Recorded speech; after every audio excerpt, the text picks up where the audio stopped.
Unit 3 से शुरुआत कर रहे हैं complex function. Complex function basically आप एफ ऑफ जेड से डिनोट कर सकते हो। जेड क्या है यहाँ पे आपका एक कॉम्प्लेक्स वेरिएबल है या फिर कॉम्प्लेक्स नंबर है।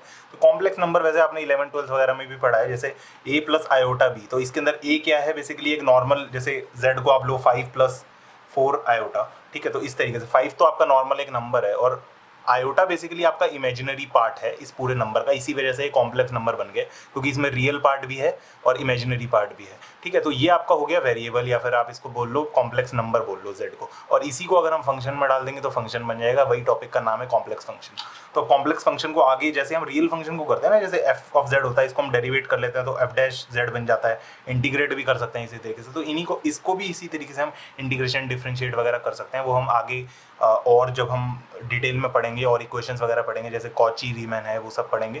तो इसी तरीके से आप आगे और भी चीज़ें डिटेल में पढ़ोगे। तो इसके बेसिक फॉर्मूले हैं, एक बार मैं आपको रिवाइज करा देता हूँ। वैसे तो आपने पिछली क्लासेस में पढ़ा है, जैसे z is to a plus iota b, ये तो आप हमारा बेसिकली कॉम्प्लेक्स नंबर हो गया। अब इसका रियल पार्ट इस तरीके से a है, तो एग्जाम में कभी आपको पूछा जा सकता है कि इस कॉम्प्लेक्स नंबर का रियल पार्ट निकालो। तो रियल पार्ट इस तरीके से a है, ये बस डिनोट हम इस तरीके से कर रहे हैं। इमेजिनरी पार्ट b हो गया इसका, ठीक है। आयोटा के साथ जो भी है मल्टीप्लिकेशन वो में इमेजिनरी पार्ट है, और जो बिना आयोटा के है वो हमारा रियल पार्ट है। अब ये जैसे मॉड्यूलस ऑफ z है, तो इसको हम बोल सकते हैं मैग्नीट्यूड है कॉम्प्लेक्स नंबर का। बेसिकली जो उसका रियल पार्ट है और इमेजिनरी पार्ट है, दोनों को अंडर रूट में रख के a square plus b square इस तरीके से आपको कर देना है। तो इसको हम बेसिकली हम बोल सकते हैं डिस्टेंस फ्रॉम ओरिजिन भी हो सकता है। ये अभी आपको जब मैं प्लेन पे समझाऊंगा कि प्लेन पे कॉम्प्लेक्स नंबर क्या होता है, आर्गेंट प्लेन पे जैसे हम डिनोट करते हैं, तब आपको समझ आ जाएगा कि ये डिस्टेंस फ्रॉम ओरिजिन क्यों है कॉम्प्लेक्स नंबर का। और ये z बार क्या है, बेसिकली कॉन्जुगेट है इसी कॉम्प्लेक्स नंबर का। a प्लस आयोटा बी की जगह a माइनस आयोटा बी हो गया। अगर दो बार लगा दूंगा तो डबल कॉन्जुगेट हो गया, तो माइनस माइनस फिर प्लस हो जाएगा, तो दोबारा हमारा z ही आ जाएगा बेसिकली। तो इस तरीके से ये नॉर्मल बेसिक, बिल्कुल बेसिक है ये। इसी तरीके से आयोटा आप सबको पता है अंडर रूट ऑफ -1 होता है। ये जो आयोटा है यहाँ पे अंडर रूट ऑफ -1 है, ये आया है इसलिए हमारा नंबर कॉम्प्लेक्स है, ठीक है। और आयोटा का स्क्वायर कर देंगे तो -1 अंडर रूट हट जाएगा। बस इसी तरीके से आपको करना है, ये बेसिक सब बात है। अब ये कॉम्प्लेक्स नंबर जो है ना, तो इनका आप एडिशन, सब्ट्रैक्शन, मल्टीप्लिकेशन, डिवीजन सब कुछ कर सकते हो। जैसे दो नंबर्स का करते हैं, जैसे 5 और 4 दो नंबर है तो इनका मल्टीप्लिकेशन 20 हो गया। इसी तरीके से कॉम्प्लेक्स नंबर का भी सब कुछ किया जा सकता है। जैसे पहला कोई कॉम्प्लेक्स नंबर है आपके पास 3 प्लस 4 आयोटा जैसे, और z2 है 1 प्लस 2 आयोटा। तो इन दोनों को अगर आप ऐड करना चाहो z1 प्लस z2 हो जाएगा। रियल पार्ट रियल के साथ ऐड होगा, मतलब कि 4, और इमेजिनरी के साथ होगा। इसी तरीके से आप सब्ट्रैक्ट करोगे अगर, तो z1 माइनस z2, तो रियल में से रियल माइनस होगा, हो जाएगा 2, और इमेजिनरी में से इमेजिनरी माइनस होगा, इस तरीके से, ठीक है। और अगर आप इसको मल्टीप्लाई करना चाहें तो मल्टीप्लाई अगर आप करेंगे z1 z2, तो ये हो जाएगा 3 प्लस 4 आयोटा और 1 प्लस 2 आयोटा। तो बेसिकली जब ये ब्रैकेट आप खोल दोगे तो यहाँ पे 4 टर्म्स आएंगी। 4 टर्म्स आने के लिए 3 प्लस 6 आयोटा प्लस 4 आयोटा और प्लस 8 आयोटा स्क्वायर। तो इस आयोटा स्क्वायर को आप माइनस डाल देना और बाकी इसको सिंप्लीफाई करके लिख देना, -1 डाल देना आयोटा स्क्वायर को। बस इतना सा बात है। इसी तरीके से आप डिवाइड भी कर सकते हो। अब डिवाइड वाला ना कई बार जैसे एग्जाम में पूछ सकता है आपसे 2-2.5 नंबर में। वो क्यों पूछ सकते हैं, क्योंकि जब आप डिवाइड करोगे z1 बाय z2, तो 3 plus 4 iota upon 1 plus 2 iota. तो इस तरीके से आपको छोड़ के नहीं आना है कभी भी। हम अगर इस तरीके से कोई फ्रैक्शन हमारे पास पड़ी होती है ना, कि ऊपर एक न्यूमरेटर है और नीचे डिनोमिनेटर है, इस तरीके से जो भी है, तो कभी भी आपको नीचे की तरफ अंडर रूट, ठीक है, या फिर आयोटा, इस तरीके की चीज़ें छोड़ के नहीं आनी है। आपको रैशनलाइज कर देना है ताकि ये सब चीज़ हट जाए, ठीक है। तो यहाँ पे अंडर रूट तो नहीं पड़ा, लेकिन आयोटा पड़ा है। आयोटा अपने आप में क्या है, अंडर रूट ऑफ -1 है, तो इसलिए हम इसको रैशनलाइज करके लिख के आएंगे एग्जाम में हमेशा। तो रैशनलाइज कैसे करते हैं, जैसे 3 प्लस 4 आयोटा तो इसी तरीके से रहेगा, लेकिन 1 प्लस 2 आयोटा की जगह 1 माइनस 2 आयोटा ऊपर मल्टीप्लाई कर देंगे। इस तरीके से ब्रैकेट वगैरह लगाना है आपको सही से, साफ साफ।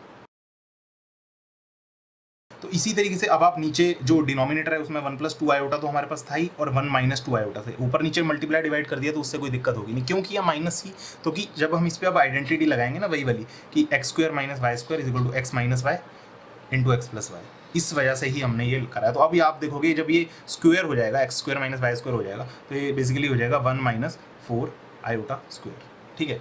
तो क्योंकि 1 का स्क्वायर तो 1 ही रहा, तो अब ये बेसिकली यहाँ पे आप देखो अंडर रूट नहीं रहा, क्योंकि आयोटा स्क्वायर को तो आप -1 डाल सकते हो, तो आयोटा स्क्वायर को आप हटा दोगे और इसको प्लस कर दोगे, ठीक है। और ऊपर वाला वही जैसे मल्टीप्लाई किया वैसे आप सॉल्व कर लो। इसमें कोई बहुत ज़्यादा मुश्किल आपको नहीं आएगी। एडिशन, मल्टीप्लिकेशन, डिवीजन, सब्ट्रैक्शन सब कुछ आपने देख लिया।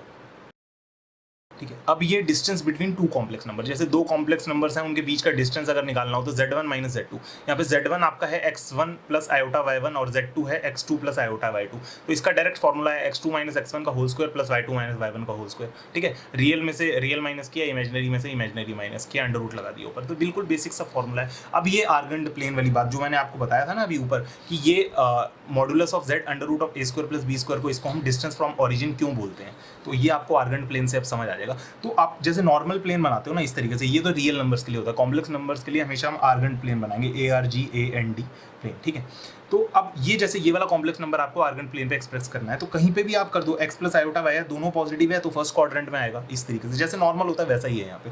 ठीक है, बस इस प्लेन का नाम आर्गेंड प्लेन है। तो x कॉमा y यहाँ पे आपका आ जाएगा। तो इसके अंदर x कॉमा y जो है, इसमें ये वाला डिस्टेंस तो x है और ये वाला डिस्टेंस y है। तो अगर आप ये वाला डिस्टेंस निकालना जो बेसिकली OP का डिस्टेंस, जो कि है कि ये जो कॉम्प्लेक्स नंबर जहाँ पे लाई कर रहा है उसका डिस्टेंस फ्रॉम ओरिजिन कितना है, तो पाइथागोरस थ्योरम से आप निकाल सकते हो x square plus y square का अंडर रूट। ठीक है ना, हाइपोटेन्यूस हो जाएगा under root of x square plus y square, तो इसलिए उसको डिस्टेंस फ्रॉम ओरिजिन भी बोलते हैं। और अगर आप कॉन्जुगेट निकालोगे z bar minus z bar is equal to x minus iota y, conjugate जो होगा, तो कॉन्जुगेट क्या है, इसी की रिफ्लेक्शन है। आप देखो x y यहाँ है, x माइनस y यहाँ है, रिफ्लेक्शन।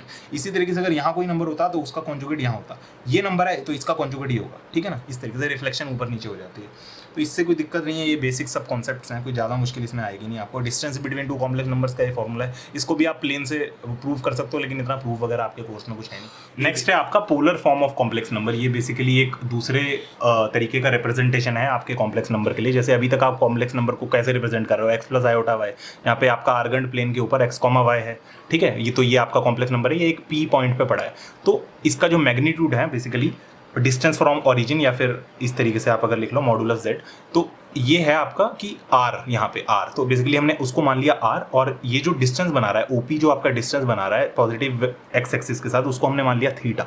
तो अब इनकी टर्म्स में हमें r और थीटा की टर्म्स में एक्सप्रेस करना है कॉम्प्लेक्स नंबर को, इंस्टेड ऑफ x, y की तरह रिप्रेजेंट करने के। तो x आपका होगा r cos थीटा। कैसे हुआ ये cos थीटा, आपको सबको पता है cos थीटा होता है बेस अपॉन हाइपोटेन्यूज। तो इस ट्राइंगल के अंदर अगर आप बेस देखोगे, ये तो आपका परपेंडिकुलर है, बेस है आपका x। ठीक है, तो cos इट बेस x हो गया आपका, और हाइपोटेन्यूज है आपका r, तो r cos थीटा यहाँ से x आ गया आपका। ठीक है, ठीक है, r cos थीटा आपका x आ गया। और इसी तरीके से आप r sin थीटा भी निकाल सकते हो, वो आपका y आएगा। अब जब आप पुट कर दोगे z में, तो ये हो जाएगा x को आपने डाला r cos थीटा और y को आपने डाला r sin theta, iota as it is यहाँ पे आ गया। इसी तरीके से आप r कॉमन ले लो, अंदर रह जाएगा cos theta plus iota sin theta. तो ये आपने पोलर फॉर्म में बेसिकली कॉम्प्लेक्स नंबर को रिप्रेजेंट कर दिया। इस तरीके से हमने x, y की तरह ना करके r और थीटा की फॉर्म में कर दिया।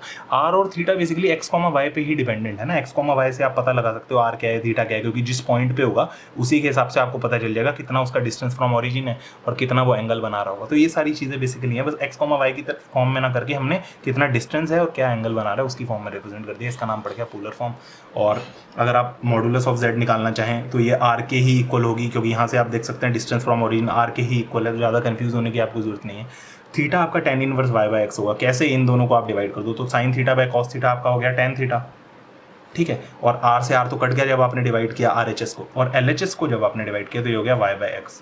तो थीटा आपका हो गया tan inverse y by x, तो थीटा आपका tan inverse y by x हो गया। ठीक है, तो अभी इस पोलर फॉर्म से अगर आपको कोई डायरेक्टली पूछ ले कि आपको निकालना है थीटा क्या है, तो आप यहाँ से बता सकते हैं tan inverse y by x। और y बाय x निकालने के लिए आपको पहले नॉर्मल वाला आपका जो कॉम्प्लेक्स नंबर है वो पता होना चाहिए, उसमें आपको बेसिकली पोलर फॉर्म में को उसमें कन्वर्ट करना पड़ेगा।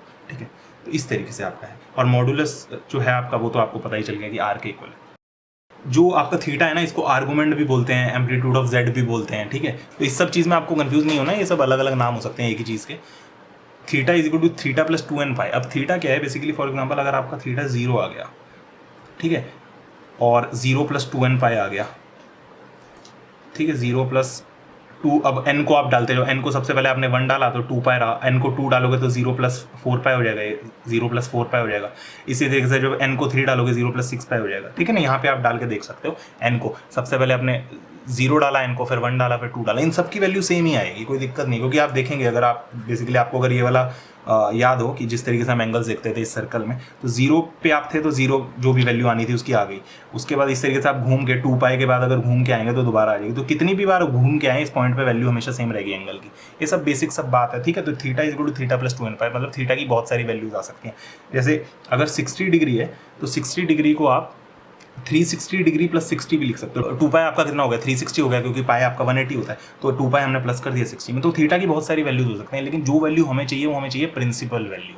तो प्रिंसिपल वैल्यू जब भी आपसे पूछी जाएगी ना, तो आर्गूमेंट ऑफ जेड ना लिख के वो आर्गूमेंट का कैपिटल ए कैपिटल कर देगा बेसिकली। यहाँ पे आप देखो ए स्मॉल था, ये ए कैपिटल कर दिया, ये इस तरीके से हम डिनोट करते हैं। नहीं तो इतना ज़्यादा कंफ्यूज करने के बजाय वो सीधा क्वेश्चन में लिख देगा कि प्रिंसिपल वैल्यू बताएं थीटा की, सारी वैल्यूज आप ना बताने लग जाए। तो जो भी बेसिकली माइनस पाई से पाई के बीच में हमारी वैल्यू लाई कर रही होगी, बेसिकली इसमें माइनस पाई से पाई के बीच में यहाँ पे जो हमारी वैल्यू लाई कर रही होगी, अभी हम क्वेश्चंस में देख भी लेंगे, वही हमारी प्रिंसिपल वैल्यू है, उसी को हम प्रिंसिपल वैल्यू मानेंगे। ठीक है, ये पोलर फॉर्म की बात है। ठीक है, तो अब ये कुछ और बेसिकली फॉर्मूले हैं जो पोलर फॉर्म से ही निकले हैं, क्योंकि हमने z1 को r और थीटा की फॉर्म में लिख लिया। तो अगर आप दो कॉम्प्लेक्स नंबर हैं, बेसिकली दोनों को मल्टीप्लाई करके फिर उनका अगर आप डिस्टेंस फ्रॉम ओरिजिन देख रहे हैं, ठीक है, तो ये बेसिकली z1 z2 आपको पता है एक नया कॉम्प्लेक्स नंबर निकल के आएगा। दो कॉम्प्लेक्स नंबर को हम मल्टीप्लाई कर रहे हैं तो एक नया कॉम्प्लेक्स नंबर निकल के आएगा, इसको आप मॉडुलस ऑफ z3 भी बोल सकते हैं। ठीक है, ठीक है, इस तरीके से, उससे कोई फर्क नहीं पड़ता। मॉडुलस ऑफ z1 z2 मतलब ये जो नया कॉम्प्लेक्स निकल के आया है इसका डिस्टेंस फ्रॉम ओरिजिन क्या है, तो ये डायरेक्टली इक्वल होगा r1 r2 के। जो पहले कॉम्प्लेक्स नंबर का r था r1 और जो दूसरे का r था r2, उन दोनों को अगर आप डायरेक्टली मल्टीप्लाई करते हैं तब भी आपको निकल के आ जाएगा। और इसके अलावा अगर आप दोनों को अलग अलग लेंगे, modulus of z1 modulus of z2, अगर आप दोनों को अलग अलग लेंगे तब भी ये इक्वल होगा। इस चीज़ का ना प्रूफ वगैरह आपसे नहीं पूछा जाएगा। अगर आपको प्रूफ करना है तो आप प्रूफ भी कर सकते हैं। प्रूफ आप कैसे करेंगे, आप दो कॉम्प्लेक्स नंबर लेंगे, पहला z1 जिसमें आप लेंगे z1 is equal to r1 cos theta 1 plus iota sine theta 1, और दूसरा कॉम्प्लेक्स नंबर आपका होगा z2 is equal to r2 cos theta 2, क्योंकि वो अलग एंगल बना रहा होगा इसलिए थीटा 2 नाम रख दिया, प्लस आयोटा साइन थीटा 2। ठीक है, इन दोनों को आप मल्टीप्लाई करेंगे, मल्टीप्लाई करने के बाद आप इसका डिस्टेंस फ्रॉम ओरिजिन निकालने की कोशिश करेंगे और आप बहुत आसानी से निकाल लेंगे। ये आपके लिए होमवर्क है। बाकी प्रूफ वगैरह आपसे एग्जाम में नहीं पूछा जाएगा, डायरेक्ट न्यूमेरिकल पूछे जाते हैं।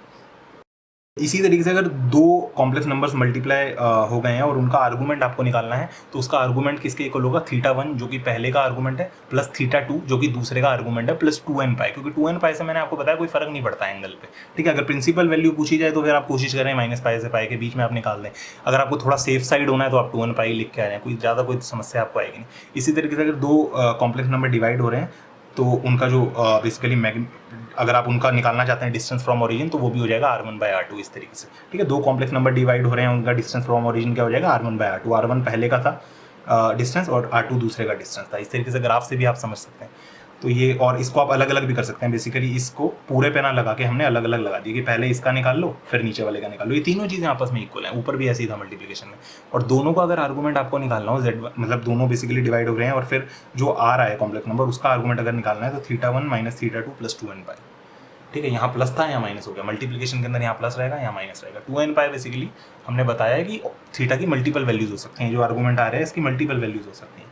ठीक है, तो इस तरीके से ये सारी आपकी बात है, इसमें कोई ज़्यादा मुश्किल बात नहीं है। बाकी जैसे कॉम्प्लेक्स नंबर्स की अगर हम लोग बात कर रहे हैं तो उसके अंदर जैसे आपके वो सारे क्वेश्चंस हैं, जैसे टेलर्स मैक्लॉरेन सीरीज़ या फिर कॉची रीमन थ्योरम जो है, ये सारी जो बेसिकली उन सब पे ज़्यादा आपसे क्वेश्चंस पूछे जाएंगे 6 साढ़े 6 नंबर में।